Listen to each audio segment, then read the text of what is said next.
E se o sertão guardasse segredos que o tempo não conseguiu enterrar? E se a morte de Lampião não tivesse sido o fim, mas apenas o começo de uma história que ninguém teve coragem de contar? Em 1938, as balas do volante cortaram o silêncio de Angicos, e o rei do cangaço caiu diante do fogo do sertão. O país acreditou que aquele era o último capítulo, mas no sertão o tempo não apaga, ele apenas esconde.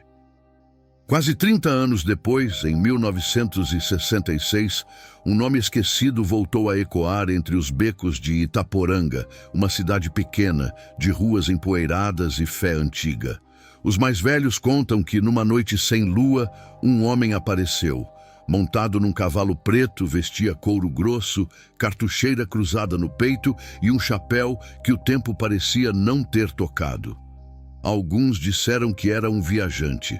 Outros que era um espírito, mas todos concordaram em uma coisa: aquele olhar, ninguém nunca esqueceu. As semanas seguintes foram marcadas por ruídos na madrugada, rastros de botas pesadas nas estradas de terra e luzes vindas do mato, onde não havia casa nem morador. Quando o medo tomou conta da cidade, chegaram os rumores. Alguém teria encontrado documentos antigos, carimbados com o selo do exército, descrevendo uma investigação nunca divulgada. Relatórios que mencionavam um homem identificado apenas como L.F. da Silva. Um nome que soava mais como um aviso. E se o espírito do cangaço nunca tivesse deixado o sertão? E se o homem que o Brasil jurou morto tivesse caminhado novamente pelas veredas, entre o pó e o silêncio, como uma sombra que o tempo se recusou a apagar? Hoje você vai conhecer os registros esquecidos, os relatos escondidos e as verdades que o sertão sussurra apenas aos que ainda acreditam que certas histórias nunca terminam. Era 2 de agosto de 1966. O sol havia se escondido por trás das serras de Itaporanga, deixando o céu coberto por uma névoa avermelhada, como se o sertão sangrasse no horizonte. O vento soprava quente, carregando o cheiro da terra seca e o som distante de um aboio que ecoava entre os morros. Naquela noite, as ruas de barro estavam quase desertas. O rádio da venda de seu João transmitia uma música de sanfona, quando, de repente, o sinal chiou. E a voz do locutor sumiu. Foi aí que o silêncio começou. Os moradores mais antigos diriam depois que o sertão inteiro prendeu a respiração naquele instante. Às 8h30, Dona Raimunda, uma lavadeira que morava perto do açude, viu um vulto atravessar a estrada. Disse que era um homem alto, montado num cavalo preto, e que o animal parecia não tocar o chão. Ela jurou que o homem usava um chapéu de couro em forma de meia-lua, igual ao de Lampião nas fotos antigas. No dia seguinte, os rumores se espalharam mais rápido que o vento. Foi nessa mesma semana que alguém, tentando entender o inexplicável, entrou nos arquivos da prefeitura e encontrou uma pasta empoeirada marcada com tinta vermelha. 1966. Ocorrência militar confidencial. E foi ali que a história deixou de ser lenda e começou a ser registro. Dizem que o sertão tem olhos, e naquela semana todos eles estavam voltados para a estrada velha de Santa Luzia, onde o homem apareceu pela segunda vez. Eram quase 9 da noite. A lua se escondia atrás das nuvens, e o vento soprava grosso, levantando a poeira seca. Um caminhoneiro que passava pela região, seu Damião, foi o primeiro a vê-lo. Segundo o relato, o homem caminhava devagar no meio da estrada, vestido de couro dos pés à cabeça, com o mesmo tipo de cartucheira que os antigos cangaceiros usavam.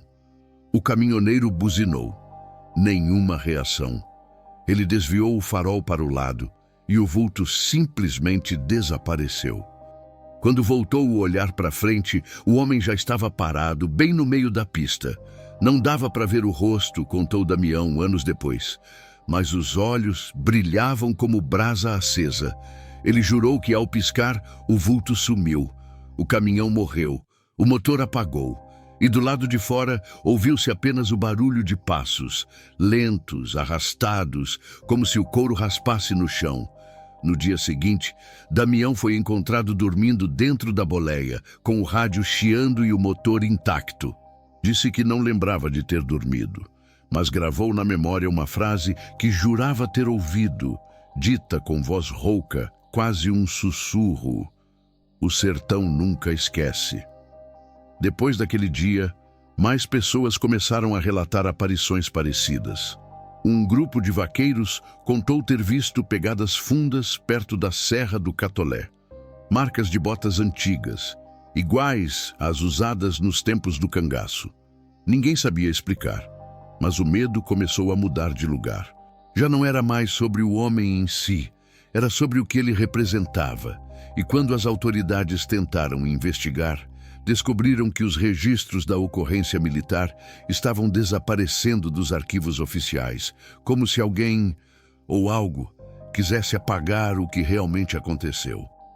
Mas alguns papéis resistiram, e é neles que mora o próximo capítulo dessa história, os documentos que nunca deveriam ter sido encontrados.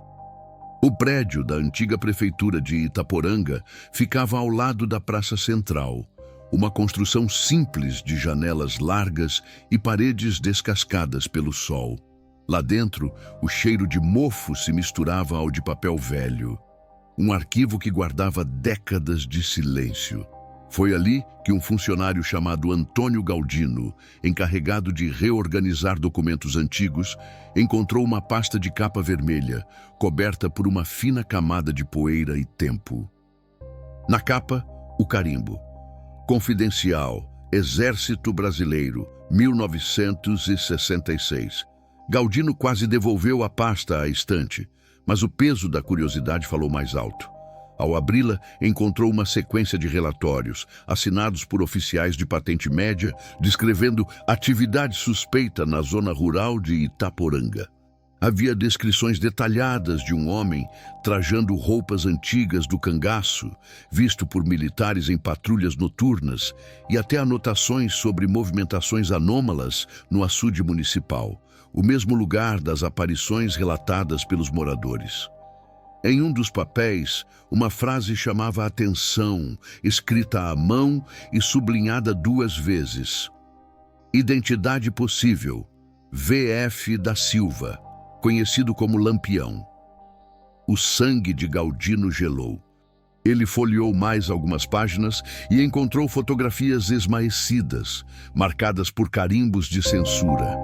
As imagens mostravam pegadas fundas na lama, cartuchos enferrujados e uma sombra ao fundo, distorcida pelo clarão do flash.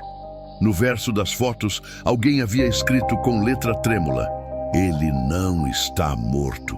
Na semana seguinte, o funcionário desapareceu da cidade. Nenhum registro de saída, nenhum bilhete. O arquivo, segundo testemunhas, foi recolhido por homens fardados que chegaram durante a madrugada. Desde então, quem tenta falar sobre o caso diz ouvir barulhos na noite, o som de botas arrastando o chão e o vento sussurrando o nome que o sertão jurava ter esquecido. Mas ainda existia uma pessoa que sabia mais. Um homem que afirmava ter visto o impossível e que decidiu contar sua história antes que o tempo o levasse também. O homem se chamava José Lourenço, mas poucos sabiam seu nome completo. Morava sozinho, numa casinha de taipa nos arredores de Itaporanga, cercado por mandacaros e silêncio. Foi ele quem, anos depois, procurou um repórter de Campina Grande para contar o que nunca teve coragem de dizer em voz alta. O depoimento, gravado num rolo de fita que hoje ninguém sabe onde está, começava com uma frase que arrepiava até o mais cético dos ouvintes. "Eu vi Lampião, e ele me olhou de volta." Segundo José, tudo aconteceu numa noite quente de setembro de 1966. Ele voltava de uma caçada quando, ao atravessar um trecho de mato perto do açude velho, ouviu o som de cascos ecoando entre as pedras. Parou. Do escuro surgiu a figura de um homem montado num cavalo preto. O couro do gibão brilhava à luz do luar. Ele não parecia vivo, mas também não parecia morto, dizia José. Tinha o olhar firme, pesado, e quando passou por mim, senti um frio que não era do vento. O velho afirmava que Lampião não falou palavra alguma, apenas olhou e seguiu, como quem atravessa o tempo. No chão ficaram marcas profundas de ferraduras, mas nenhuma pegada humana. Fiquei parado, rezando, com medo de olhar para trás, contou ele, porque sabia que se olhasse, eu não ia mais voltar para casa. Quando o repórter perguntou por que só falava daquilo tantos anos depois, José respondeu com os olhos marejados. Porque o sertão escuta, mas não perdoa quem fala demais. 3 dias depois da gravação, o homem desapareceu.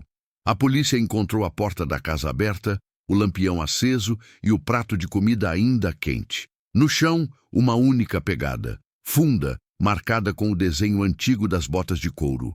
Desde então, o vento de Itaporanga parece carregar um sussurro que ninguém quer ouvir. Um sussurro que diz: o sertão nunca esquece. Depois do desaparecimento de José Lourenço, Itaporanga mergulhou em silêncio. O medo se misturava à poeira, e cada vento que soprava pela cidade parecia trazer de volta ecos de passos antigos. Poucos ainda falavam do assunto, mas todos sabiam. Algo havia mudado. O açude velho, onde tantos diziam ter visto o vulto montado, secou meses depois. No fundo, os moradores encontraram restos de madeira, ferraduras enferrujadas e o que pareciam ser 3 cartuchos de bala, deformados pelo tempo. Um deles ainda trazia uma inscrição quase ilegível. 1938, Angicos. Coincidência ou prova?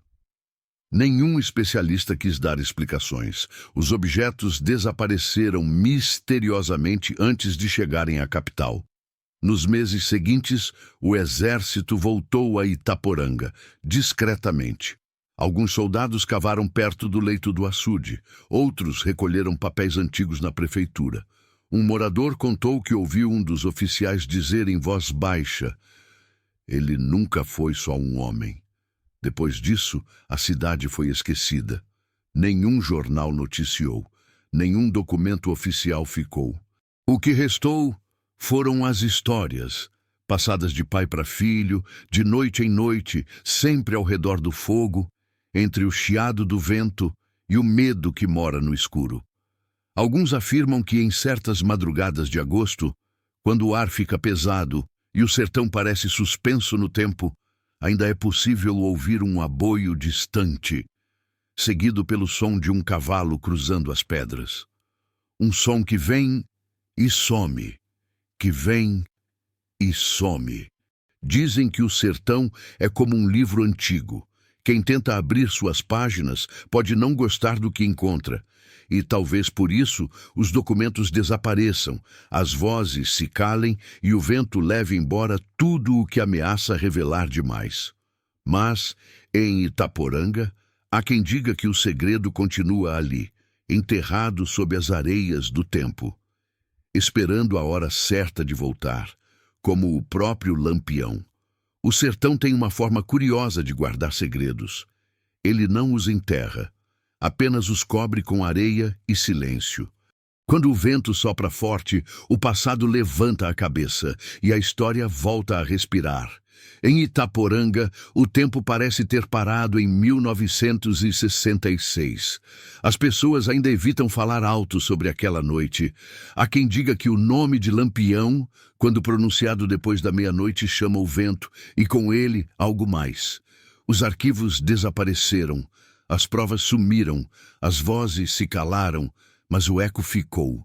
A cada geração, alguém tenta reabrir o caso. Um pesquisador, um curioso, um contador de histórias. Todos acabam encontrando o mesmo vazio. As páginas faltando, as fotos queimadas, os carimbos sem assinatura. É como se o próprio sertão apagasse o que não pode ser revelado. E ainda assim, as histórias sobrevivem, passadas de boca em boca, de fogueira em fogueira. Nelas, Lampião não é apenas um homem, é uma presença, um espírito de resistência, de violência, de destino. Uns o temem, outros o veneram, mas todos, de algum modo, ainda o escutam. Dizem que nas madrugadas mais secas, quando o ar corta a pele e o silêncio pesa, é possível ouvir um aboio distante vindo das veredas.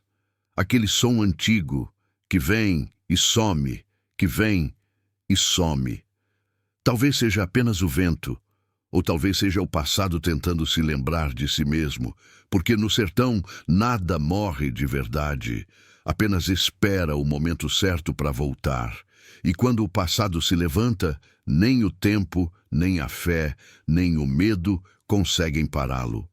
Lampião pode ter desaparecido em 1938, mas no coração do sertão ele nunca deixou de cavalgar.